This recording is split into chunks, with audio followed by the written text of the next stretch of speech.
Hey everybody, it's Tiffany from Quilter's Workshop, and today we're going to be doing a really short tutorial on how to make a sleep mask. So this is the one that I'm making in the video.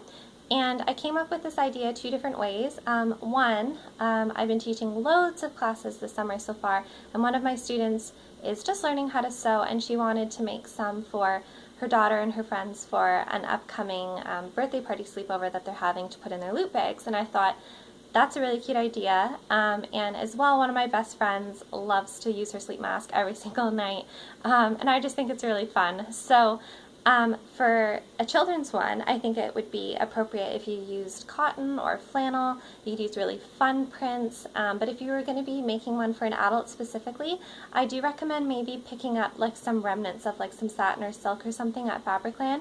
And it doesn't have to be expensive, but just something that feels a little bit more like classy, I guess would be the right word, but you could also use minky too. I think that would be cute for children or adults. It would feel so soft against your skin.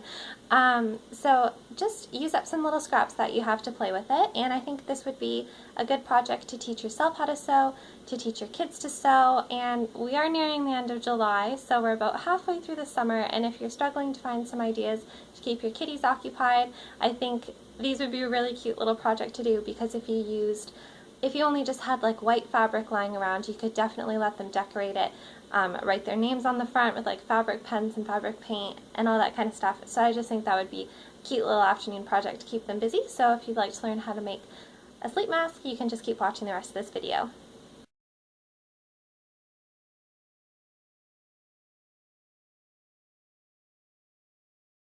Alright, so I've chosen this cotton fabric. It's purple and has stars on it. I thought that was appropriate for making a sleep mask. Now, you don't have to use the same fabric on both sides. You can do whatever you want, use any type of fabric you want, just do whatever you want to do. Now, I've laid the pattern down on the material and traced a line all the way around, and that's the line that we're going to be sewing directly on top of. As well, you're going to be leaving an opening on the straight edge at the top. The only reason I'm putting it here is because it's easier to close up that opening on a slightly straighter edge than it is to leave it on the sides where it's curved. Now we're going to want a piece of elastic. I've got this pink elastic. I thought that was cute. I've cut this about 10 inches in length, but if you're doing it for a child, you might want to cut it only like 7 or 8 maybe. Just really wrap the elastic from like one ear to the other and stretch it just a tiny bit before you cut it, just so that it's snug enough that it won't slip off their head. Okay, so what you're going to be doing basically is pinning this around, but we want to, I'm holding my camera with one end. We want to put the elastic on the inside, and we want it to be in the middle-ish. Just like that, and you can let it stick out. So right about here, and then you're going to put a pin here, and then reach under the material and bring the other end of the elastic to over here. Just thought that I would show what it looked like after I've had it pinned. I always find it difficult to hold my camera and do the steps with my other hand, but that's my own fault for not getting a tripod or anything. Okay, so I've got the elastic tucked inside so that it's about in the middle of the side and over here, and just make sure that on the inside it's not twisted underneath. Okay, so now we're going to sew all the way around on the line, leave our opening, trim off the excess about 1/4 of an inch away from the line when you're finished, and then we can turn it right side out. Now I've just finished turning it right side out, and at the top here where my opening was, I just folded the edges in so that they were relatively square with the rest of the curve and put a pin there. And then I've also gone ahead and pinned all the way around. This will just help all of your edges lie a little bit flatter, and we're going to top stitch it now. But when we top stitch, we want to sew as close to the edge as we can, very slowly.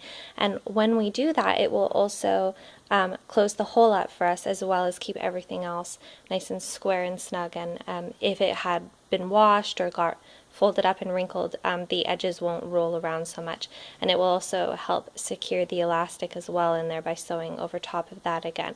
So that's what it looks like right now, and we're going to go ahead and top stitch.